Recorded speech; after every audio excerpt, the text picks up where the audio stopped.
اب ہم دیکھیں گے کہ معاشرے میں عام طور پہ یہ اعتراضات، اور یہ معاشرے میں سمجھا جا رہا ہے کہ قرآن عربی میں نازل کیا گیا ہے عربوں کے لیے. قرآن عربی میں اس لیے نازل کیا گیا ہے کیونکہ اس کے مخاطب عرب تھے. یہ ایک بہت بڑا مس نوم ہے. اگر یہ سچ ہے تو اللہ تعالیٰ آیت میں بتائے گا نا. تو میں آپ کو یہ ویسے بتا دیتا ہوں، آپ گھر پہ جا کے ویریفائی کر لیے گا. قرآن میں ایک آیت کا جو سٹارٹ بگننگ ہوتی ہے وہ ہے یا ایھا الناس، یعنی او مین کائنڈ، اے انسان. یا بنی آدم، او چلڈرن آف ایڈم، بنی آدم. یا بنی اسرائیل، اے بنی اسرائیل، او چلڈرن آف اسرائیل. یا ایھا الذین آمنو، اے وہ لوگوں جو ایمان لائے. یا ایھا الناس، اے انسان. یا بنی آدم، اے بنی آدم بھی انسانی ہے. یا ایھا الذین آمنو، اے وہ لوگوں جو ایمان لائے.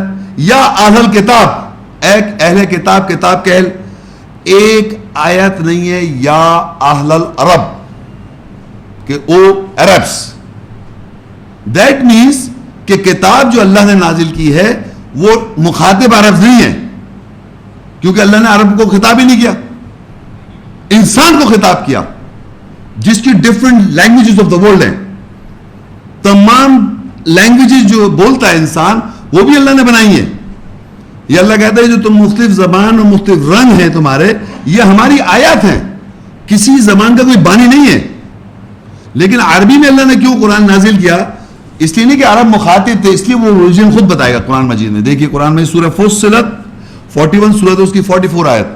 وَلَوْ جَعَلْنَاهُ قُرْآنًا أَعْجَمِيًّا لَقَالُوا لَوْلَا فُصِّلَتْ آيَاتُهُ أَعْجَمِيٌّ وَعَرَبِيٌّ قُلْ هُوَ لِلَّذِينَ آمَنُوا هُدًى وَشِفَاءٌ وَالَّذِينَ لَا يُؤْمِنُونَ فِي آذَانِهِمْ وَقْرٌ وَهُوَ عَلَيْهِمْ عَمًى أُولَئِكَ يُنَادَوْنَ مِن مَّكَانٍ بَعِيدٍ. اور اگر ہم اس قرآن پڑھائی کو اجمی یعنی غیر عربی میں بناتے تو وہ ضرور کہتے اس کی آیات کی مفصل کیوں نہیں ہے، اس کی آیت مفصل کیوں نہیں ہے. کیا عجمی اور عربی؟ کہتے جو ایمان لاتے ہیں وہ ان کے لیے ہدایت اور شفا ہے، اور وہ جو ایمان نہیں لاتے ان کے کانوں میں بوجھ ہے اور ان کے اوپر اندھاپن ہے. وہی ہیں جو دور کی جگہ سے پکارے جاتے ہیں. اب اس آیت میں ہمیں پتہ چل رہا ہے کہ اللہ نے عربی زبان میں کیوں بنایا قرآن. وَلَوْ جَعَلْنَاهُ قُرْآنًا عَجَمِيًّا، اگر ہم قرآن کو بناتے اجمی یعنی غیر عربی، یعنی کوئی بھی عربی کے علاوہ سمجھ لیں کوئی 30 زبانیں ہیں اس وقت دنیا میں، اردو ہے، فارسی ہے، انگریزی ہے، فرینچ ہے، ڈچ لینگویج ہے، فلیمش لینگویج ہے، جاپنیز لینگویج ہے، چائنیز لینگویج ہے، پاکستان میں بہت ساری کوئی بھی زبان میں اگر اللہ قرآن کو بناتا لَقَالُوا لَوْلَا فُصِّلَتْ آیَاتُ، تو وہ ضرور کہتے آیت کی تفصیل کا ہے، مفصل کیوں نہیں ہے آیات؟ آیات مفصل کیوں نہیں ہے؟ اگر ہم بناتے قرآن کو غیر عربی میں، آجمی میں بناتے، نون عربک، تو وہ لوگ ضرور کہتے آیات کی تفصیل کیوں نہیں ہے، مفصل کیوں نہیں ہے. ان ادر ورڈز، اب یہ اس کا کنکلوسیو رزلٹ کیا آ رہا ہے کہ قرآن کا عربی جو ہے، قرآن کو عربی میں اس لیے بنایا کہ عربی قرآن جو ہے وہ مفصل ہے.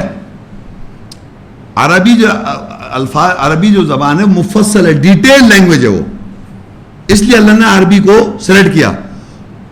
وَلَوْ جَعَلْنَاهُ قُرْآنًا عَجَمِيًّا، اگر ہم قرآن کو بناتے غیر عربی میں، لَقَالُوا لَوْلَا فُصِّلَتْ آيَاتُهُ، وہ ضرور کہتے اس کی آیت کی تفصیل کہاں ہے، مفصل کیوں نہیں ہے یہ.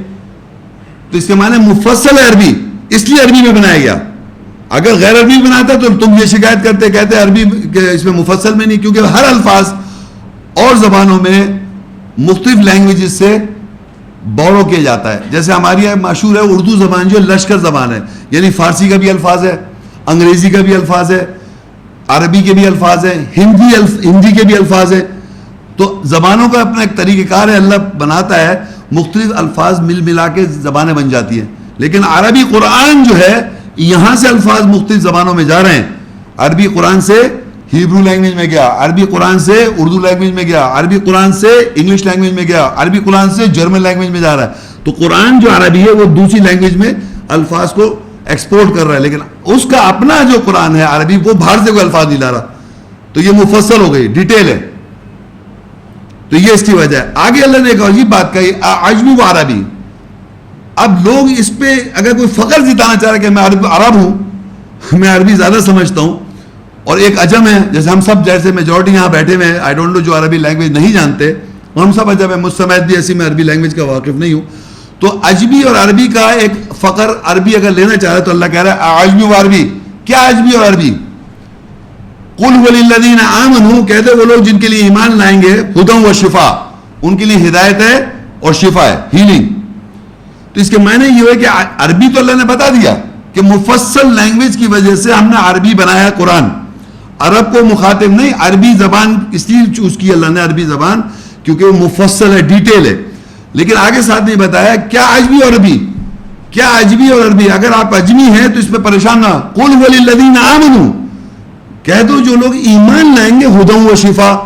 اگر وہ عجمی ہیں تب بھی ہدایت و شفا ہے, اور اگر وہ عربی ہیں تب بھی ہدایت و شفا ہے. تو اس کے معنی کرائٹیریا جو ہو گیا وہ ہو گیا ایمان, بلیف. اف یو بلیو, اس کی وجہ سے آپ کو شفا تو ہدایت مل رہی ہے. اگر آپ بلیو نہیں کر رہے, آگے لکھا ہوا ہے والذین لا یؤمنون, اور وہ لوگ جو ایمان نہیں لائیں گے, فی آذانہم وقر وہو علیہم اعمی, جو لوگ ایمان نہیں لائیں ان کے کانوں میں بوجھ ہے اور ان کے اوپر اندھا پن ہے. عربی جانتا ہے, وہ عرب عربی جانتا ہے, یہودی عرب عربی جانتا ہے, عیسائی عرب عربی جانتا ہے, ایتھیسٹ قرآن پڑھ عربی جانتا ہے وہ. تو آگے بتا دیں جو لوگ ایمان نہیں لائیں گے ان کے اوپر ان کے کانوں میں بوجھ ہے اور ان کے اوپر اندھا پن ہے, ویدر عرب اور نان عرب. تو عجمی عربی کے اندر آدمی کوئی سپر وہ کلاس کرنا چاہے اس کو اللہ نے وہی کر دے. It is matter of belief, matter is belief, ایمان. اگر ایک ایمان والا عجمی ہے اس کو اللہ کہہ رہا ہے ہدایت و شفا ہے, اور ایک عرب ہے اگر ایمان نہیں رکھتا ہے تو اس کے لیے اندھا پن ہے, اس کے کانوں پہ بوجھ ہے. تو اللہ نے عربی اس لیے بنائی ہے کہ آپ اس کو مفصل ہے, ویریفائی کر لیں, اس کو چیک کر لیں. عربی قرآن کی تفصیل ہے, ڈیٹیل لینگویج ہے, لیکن اس پہ اگر آدمی کو اس کے ایڈوانٹیج لینا چاہے, بول رہا ایڈوانٹیج ہرگز نہیں دے رہا. آگے لکھ دیا اولئک ینادون من مکان بعید, اور وہ لوگ جو ایمان, جن کے کانوں میں بوجھ ہے اور اندھا پن ہے, ان کو ایسا لگتا ہے ان کو دور سے پکارا جا رہا ہے, ان کو آواز بھی ہلکی ہلکی آ رہی ہے. جو نان بلیورز ہیں, جو ایمان نہیں رکھتے, ان کو یہ محسوس ہوتا ہے. تو اب ہم کو یہاں اس آیت سے اس کا یہ زیسٹ کیا ہے, اس کی اسپرٹ یہ بنی کہ عربی قرآن اللہ نے اس لیے بنایا کہ وہ مفصل ڈیٹیل لینگویج ہے, اور کیا عجمی اور عربی ایمان جو ہے کرائٹیریا ہے. اب آپ کو وہ آیتیں میں پڑھوں گا جس میں اللہ تعالیٰ یہ بیان کرے گا کہ اس کو ٹیچر کون ہے. ایک یہ معاشرے میں بتا رکھا ہے کہ صاحب قرآن آپ نہیں سمجھ سکتے. قرآن کو سمجھنے کے لیے ایک ٹیچر کا ضروری ہونا ضروری ہے. ہر کتاب, دنیا میں جتنی کتابیں ہیں, آپ دیکھیے جتنی دنیا میں کتابیں ہیں, کوئی بھی ورلڈلی بکس پڑھیں گے آپ تو اس کے لیے آپ کو ٹیچنگ کے لیے کوئی نہ کوئی ٹیچر ہونا چاہیے, اس کو پڑھانے کے لیے آف کورس ہونا چاہیے ٹیچر. لیکن قرآن کو پڑھانے کے لیے کوئی دنیا میں مدرسہ نہیں ہے. ذرا غور سے سنیے میری بات. قرآن کی انڈرسٹینڈنگ اور ایسنس کو سمجھانے کے لیے کوئی مدرسہ نہیں دنیا میں. جتنے مدرسے ہیں اس میں قرآن تو رٹایا جاتا ہے عربی, اور اس آیات کے اسکول آف تھاٹ کے, اس آیات کی جو ایک آیت ہے اس کے پیچھے اس کا اپنا جو اسکول آف تھاٹ ہے وہ چیز پڑھائی جاتی ہے, اور ہر فقہ کے اندر وہ چیز پڑھائی جا رہی ہے, وہ احادیث اور وہ چیزیں پڑھائی جا رہی ہیں جس فقہ کو وہ بلانگ کر رہا ہے. قرآن نہیں پڑھا جا رہا.